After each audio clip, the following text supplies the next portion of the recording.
할렐루야. 1월 11일 화요일입니다. 누가복음 3장 1절부터 6절까지 말씀을 읽고 은혜 나누도록 하겠습니다.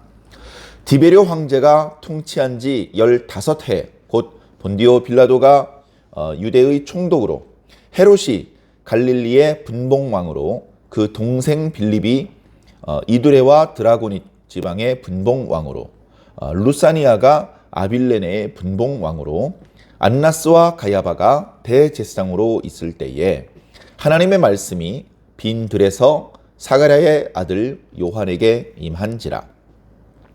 요한이 요단강 북은 각처에 와서 죄사함을 받게 하는 회개의 세례를 전파하니, 선지자 이사야의 책에 쓴 바 광야에서 외치는 자의 소리가 있어 이르되 너희는 주의 길을 준비하라.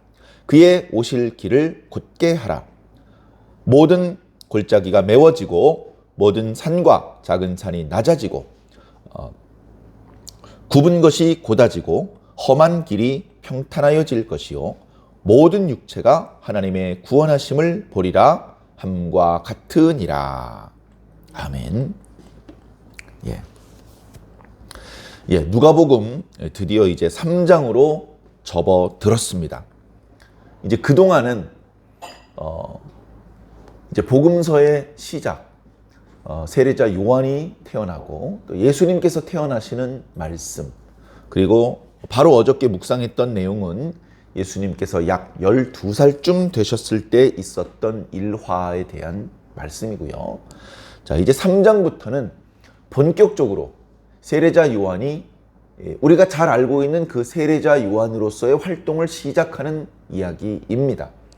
굳이 나이로 표현을 하자면 세례자 요한이나 예수님이나 대략 6개월 정도 차이가 나니까 나이가 비슷하고, 그리고 대략은 30살쯤 되었을 때 있었던 일들입니다. 예수님께서 태어나셨던 시대에 대해서 호적을 할 때가 언제쯤이었는지에 대해서도 자세하게 그때 시대 배경을 누가는 이렇게 알려주었었죠. 아주 정밀하다, 정확하다 그렇게 볼 수는 없겠지만 대략의 시기를 우리가 가늠해 볼 수 있습니다. 그리고 오늘 말씀도 마찬가지죠. 지금 이렇게 예수님과 세례자 요한의 역사는 이게 꾸며낸 이야기가 아니다. 불과 얼마 전에 있었던 이야기이고, 우리가 너무 명확하게 그때가 언제인지 말할 수 있는 정확한 사실이다. 이런 것들을 강조하고 있죠. 그래서 오늘 말씀에 보면은 여러 사람들이 나옵니다. 지금 세례자 요한이 활동을 시작할 때가 대충 언제쯤이었는지. 가장 이제 명확한 것은 제일 첫 번째 나오는 디베료 황제가 된 지 15해쯤 됐을 때다. 이것을 이제 서기 연도로 이제 환산을 한다면 대략 기원 후 28년쯤 된다고 합니다. 기원 후 28년. 나이가 이제 대충 30살쯤 된 것이고요. 그리고 그때 당시 여러 가지. 지금 이제 디베료 황제가 로마의 두 번째 황제고, 어떻게 해서 황제가 되었고, 그가 재위 기간은 얼마나 길었으며, 그의 성품은 어떠했는지, 그런 거를 지금 다 말씀드리면 또 오늘 말씀이 너무 길어지고, 오늘 말씀의 핵심 그 메시지하고 또 멀어지니까 그런 부분은 생략하겠습니다. 그리고 유대 총독으로는 본디오 빌라도, 우리가 잘 아는 본디오 빌라도죠. 예수님께서 사역을 하셨을 때의 인물들을 이렇게 소개하고 있는 것입니다.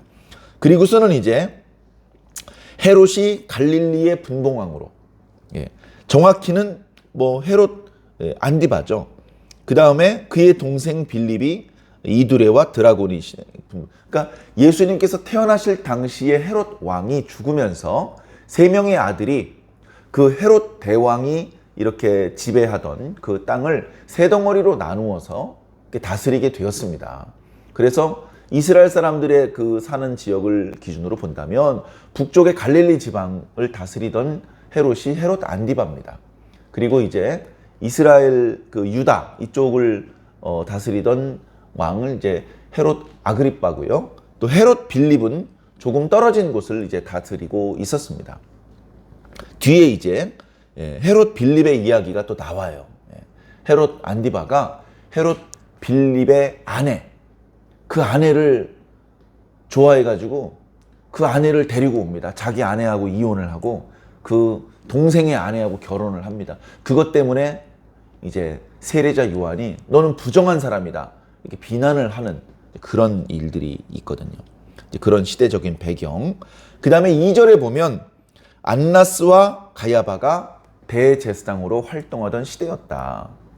이 각각의 인물들, 빌라도가 유대 총독으로 있었던 기간, 이런 것들이 다 지금 문헌으로 남겨져 있기 때문에 그 기간들을 이렇게 포개면 이렇게 겹쳐집니다. 겹쳐져서 이때부터 세례자 요한이 목소리를 내기 시작했구나, 이런 것들을 우리가 알 수 있습니다.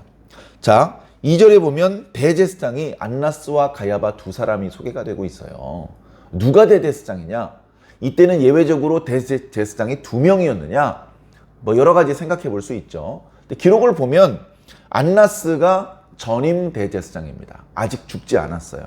나이가 많아서 자기 사위인 가야바에게 대제사장 지위를 물려준 상태입니다. 현재는 가야바가 대제사장인 것이죠. 가야바가. 그런데 대제사장이 누구십니까? 보통 이렇게 이야기를 할 때 전임 대제사장이 아직 살아있으면 전임 대제사장 이름도 같이 이야기를 해준다고 합니다. 그러니까 굳이 말하자면 가야바가 현재 대제사장으로서의 실무를 담당하고 있는 그런 사람이고요.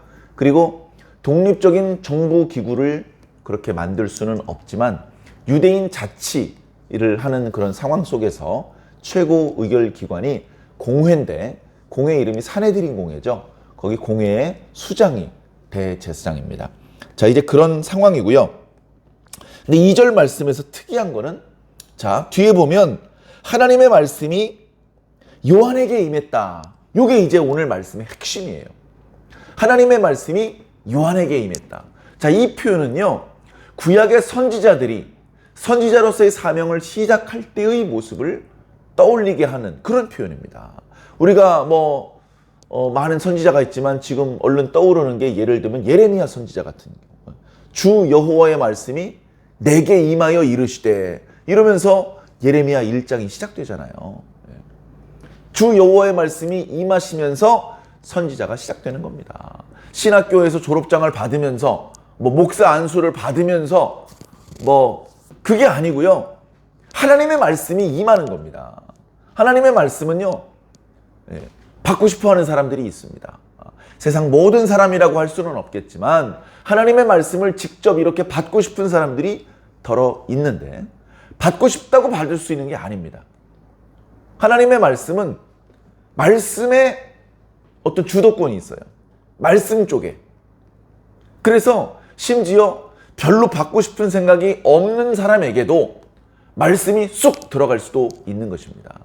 주도권이 그걸 받아야 될 사람에게 있는 게 아니고 말씀 쪽에 있습니다. 말씀이 원하시는 자 속으로 들어가는 겁니다. 자, 그런데 그 말씀이 당대의 종교 지도자들, 유대 민족의 우두머리인 제사장에게 임하지 않고 전혀 사람들에게 알려져 있지 않고 무슨 유명하지도 않고 공부를 하지도 않고 무슨 지지 기반도 없고 그런 요한에게 임했다는 겁니다. 하나님의 말씀이 제사장에게 임한 것이 아니고 하나님의 영이 제사장을 찾아간 것이 아니고 요한을 찾아갔다. 요한에게 말씀이 임했다는 겁니다. 말씀이 임한 순간 판도가 바뀌는 거예요. 판도가 바뀌는 겁니다. 요한은 하나님의 말씀을 받았습니다. 그리고 그 말씀을 이제 주변에 있는 하나님의 백성들에게 선포하게 됩니다. 요한 혼자 높은 건물 옥상에 서 있는 겁니다. 제사장도 1층 땅바닥에 서 있는 평민이나 다름없어요. 영적으로 하나님의 말씀이 요한에게 임하는 순간 요한만 다른 보통 사람들과 달리 특별히 하나님의 종으로 선발되어서 뽑혀서 하나님께서 그를 높이 들고 당신의 스피커로 사용하시는 겁니다. 반전이죠. 하나님께서 오신다면 제사장에게 오셔야 될 것 같고, 하나님께서 오신다면 바리새인 중에서 하나님을 만나는 사람이 나타날 것 같은데, 당시 사람들에게는 그런 관념이 있었는데, 그 사람들의 관념일 뿐 하나님은 그런 것을 염두에 두거나 눈치를 보거나 연연해하지 않으신다. 자유롭게 당신의 뜻대로 모든 일을 결정하신다. 그런데 그 하나님의 결정이 세례자 요한에게 있었다. 어찌 보면 우리는 누가복음 1장부터 묵상해 왔기 때문에 당연하게 생각을 합니다. 당연하게. 당연하지. 이 세례자 요한의 부친 사가랴와 모친 엘리사벳은 하나님 앞에 의롭고 경건한 사람이었어. 오래전부터 준비된 사람이었어. 그리고 사가랴가 제사장의 직무에 충실하고 있을 때 하나님의 천사를 통해서 이미 요한이 태어날 것을 알려주셨어. 이름도 미리 지정해 주셨어. 이 아이가 많은 사람들의 기쁨이 될 것이라는 것도 이야기해 주셨어. 당연히 하나님의 말씀이 이 땅에 내려오신다면 요한을 찾아가야지. 우리는 당연히 그렇게 생각을 할 것입니다. 그러나 훨씬 더 많은 사람들은 하나님께서 천사를 보내셨다는 사실, 그 천사가 사가랴를 만났다는 사실, 엘리사벳이 아들을 낳았는데 그것이 하나님의 능력을 통해서 낳은 것이라는 사실을 모르는 사람들이 거의 대부분입니다. 아무도 모릅니다. 세례 요한의 시대에. 그런 상황 속에서 하나님께서 당신의 말씀을 요한에게 보내시자 사람들은 다 의아해할 수밖에 없는 것이죠. 자, 요한이 성령을 받았습니다. 말씀을 받았습니다. 사명을 받았습니다. 지난번에 요한의 이야기를 우리가 묵상을 할 때도 그가 사람들에게, 이스라엘에게 드러낼 때까지는 빈들에 머물렀더라 라고 이야기를 하고 있죠. 거기서 뭐 했겠습니까? 거기서 뭐 놀러 다녔겠습니까? 거기서 뭐 캠핑하고 있었겠습니까? 거기서 기도하고 거기서 하나님을 만난 겁니다. 거기서 하나님의 말씀을 들은 겁니다. 거기서 하나님의 말씀을 들었고 결정적인 때가 됐을 때 하나님께서 이제 나한테 기도만 하지 말고 사람들에게 나가서 내 뜻을 선포해라. 그런 명령을 받고서 그때부터 본격적인 우리가 아는 세례자 요한의 활동을 했던 것입니다. 세례자 요한의 활동은 활동 배경은 요단강가입니다. 요단강가하고 빈들하고 다른 곳이 아니에요.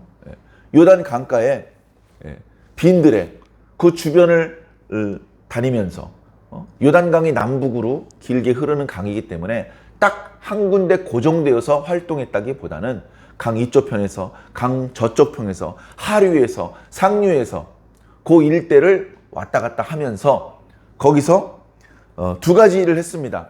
먼저는 설교하는 일을 했습니다. 뒤에 세례 요한이 어떤 내용으로 설교했는지 나타나요. 성경이 하나님이 우리 인간들에게, 특히 하나님의 백성들에게 요구하시는 것이 무엇인지는 복잡한 게 아닙니다. 너무나 단순하고 이미 우리가 잘 알고 있는 내용입니다. 착하게 사는 것, 정직하게 사는 것, 성실하게 사는 것. 그게 뭐 새롭고 어려운 것이겠습니까? 그런데 그런 단순하고 기본적인 것이 안 지켜지는 시대가 거의 모든 시대입니다.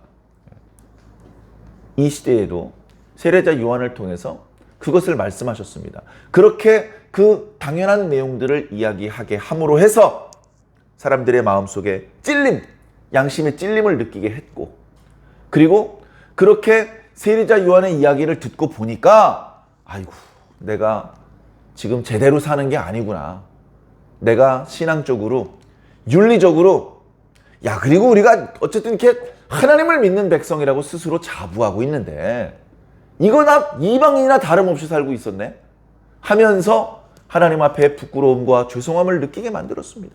그래, 세례자 요한의 설교를 듣고 나면 회개할 사람들은 이리 가까이 나오라. 다 첨벙첨벙 요단강 물속으로 들어옵니다. 그러면 세례자 요한이 세례를 베풉니다.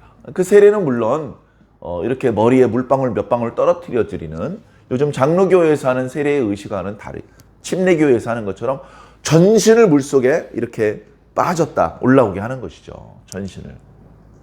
잠깐이지만 전신이 물속에 들어감으로 해서 우리는 아주 잠깐이지만 죽음을 경험합니다.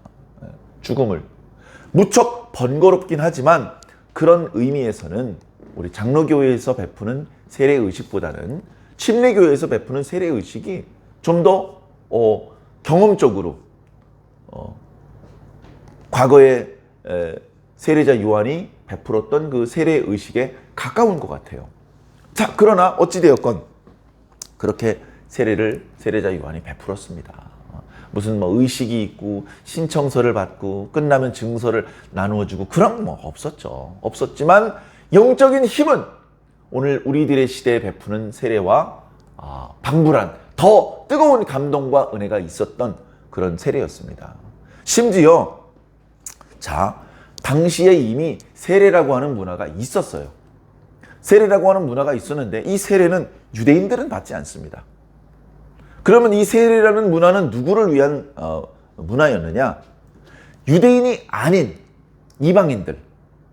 그런데 그 이방인들이 유대인의 동네에 오기도 하고 유대인들의 신앙에 대해서 듣기도 하고 하나님에 대해서 구약 성경에 대해서 듣기도 하고 하다가 자기도 하나님을 믿고 싶어. 그럴 수 있잖아요. 나도 하나님을 믿겠습니다. 이런 사람이 아주 많지는 않지만 간혹가다 나도 민족이 우리 조상은 아브라함은 아니지만 근데 이 여호와 하나님이 유일신이 맞는 것 같아. 나는 하나님을 믿고 하나님의 말씀을 계속해서 듣고 싶습니다. 하나님께만 예배를 드리고 싶습니다. 이런 사람이 있다면 그 사람들도 유대교에 받아줬습니다. 받아줬어요. 개종자들이라고 하죠. 개종자들. 그런 경우에는요. 세례를 받게 했습니다. 세례. 그러니까 세례는 뭐냐? 이방인이었는데 유대교 신자로 들어오려는 가입하려는 사람들이 통과 의식으로 받게 하는 것이 세례였습니다. 그러니까 세례자 요한이 베푸는 이 세례의 내용을 보면 세례자 요한의 세례를 받은 사람들은 대부분 유대인들이었거든요. 대부분. 다시 말해서 새롭게 유대교에 가입하기 위해서 통과 의례로서 세례를 받을 필요가 없는 사람들이었다고요. 그럼에도 불구하고 유대인들에게 세례를 베풀었고 그 유대인들은 세례자 요한을 통해서 세례를 받는 것을 주저하지 않았습니다. 왜냐? 영적으로는 내가 이방인과 다름이 없다는 것을 스스로 인정한 것입니다. 너희들은 이 시대에 하나님께서 보내실 메시아를 영접할 수 있는 상태가 지금 아니다. 너희들은 이방인이나 다름없다. 너희들은 하나님의 계명을 잊어버렸고 그 계명을 주신 하나님의 그 마음을 헤아리지 못하고 있다. 정신 차려야 된다. 그래서 세례자 요한은 그 오늘 말씀 뒷부분에 있는 것처럼 이 누가는 세례자 요한의 모습을 이사야 선지자께서 40장에 예언했던 광야에서 외치는 자의 소리다. 그 이사야 선지자의 말씀이 그 예언이 지금 이렇게 세례자 요한의 모습으로 성취된 것이다. 그렇게 이제 표현을 하고 있는데요. 그 표현에 나타나 있는 것처럼 이 광야에서 외치는 자의 소리가 하는 일은 내가 주인공이다. 딴 데 보지 말고 나를 봐라. 나를 통해서 구원을 받는 것이다. 이렇게 말하는 것이 아니라 진짜 주인공이 이제 뒤에 오시니까 너희들 준비해라. 준비. 진짜 주인공이 오시는데 그 길을 평탄케 해라. 그 길을 가로막는 산은 무너져서 낮춰라. 그 오시는 길을 불편하게 만드는 골짜기는 메워라. 그래서 평탄하게 만들어라. 그 산과 그 골짜기는 정말로 지형적인 것을 말한다기보다는 하나님께서 보내시는 메시아를 영접해야 되는데 그렇게 하지 못하게 만드는 지나치게 낙심해 있는 또는 지나치게 교만해져 있는 백성들의 마음이죠. 그 마음을 겸손하게, 그 마음을 겸손하고 온유하고 부드럽게 만들어 놔야 됩니다. 그렇게 평탄 작업이 된 상태에서 메시아가 나타나셔서 복음을 던지면 그것이 뿌리를 내리고 열매를 맺을 수 있는 것이죠. 그렇게 메시아가 오실 길을 예비하고 메시아를 영접해야 될 백성들의 마음의 상태를 준비하는 것이 세례자 요한의 사명이었던 것입니다. 사랑하는 성도 여러분, 어쩌면 오늘 우리 시대에도 마찬가지입니다. 자, 오늘 우리 시대에 많은 교회가 있고 많은 목사님들이 계십니다. 그 목사님들이 메시아 아니야. 그 목사님들이 다시 오신 예수님이냐? 아닙니다. 우리는 주인공이 아닙니다. 진짜 주인공을 기다리고 있습니다. 그 주인공은 반드시 오십니다. 그 주인공이 등장하셔야 이 연극은 끝날 수 있습니다. 우리는 세상이 어두워져 가고 있을 때 빛의 역할을 하고, 세상이 썩어져 가고 있을 때 소금의 역할을 합니다. 우리는 정말로 진짜 주인공이신 예수 그리스도께서 등장하실 때 그분을 올바르게 준비하도록, 그분께서 오시는 길을 닦아드리고 그분을 잘 준비할 수 있도록 하나님의 백성들을 준비시키는 역할을 하는 것이니, 어찌 보면 구약의 세례자 요한이 했던 역할을 하고 있는 것인지도 모르겠습니다. 그렇게 성도들로 하여금 다시 오실 예수님을 영접할 수 있도록 준비하게 하면서 동시에 자신도 예수님을 만나는 준비를 하고 있어야 되겠죠. 사랑하는 성도 여러분, 예배 한번 뜨겁게 드렸다고 준비가 끝나는 것이 아닙니다. 신앙은 신앙 생활이 되어야 됩니다. 지속적으로 말씀을 듣고 예배를 드리고, 그것이 반복되는 과정에서 하나님께 대한 지식도 점점 풍성해지고 가슴속의 은혜도 뜨거워집니다. 오히려 은혜가 식고 부드러웠던 마음이 딱딱해지는 것은 신앙이 발전하고 성장하는 것이 아니라 어찌 보면 뒷걸음치는 거라고 말씀드릴 수 있겠습니다. 우리는 그렇게 뒤로 물러나 침륜에 빠지기 위해서 부름을 받은 것이 아닙니다. 우리를 부르시는 주님의 음성을 따라서, 이 복음의 말씀을 따라서 지금도 예수님을 영접할 수 있는 온전한 준비가 되시기를 주님 이름으로 간절히 축원합니다.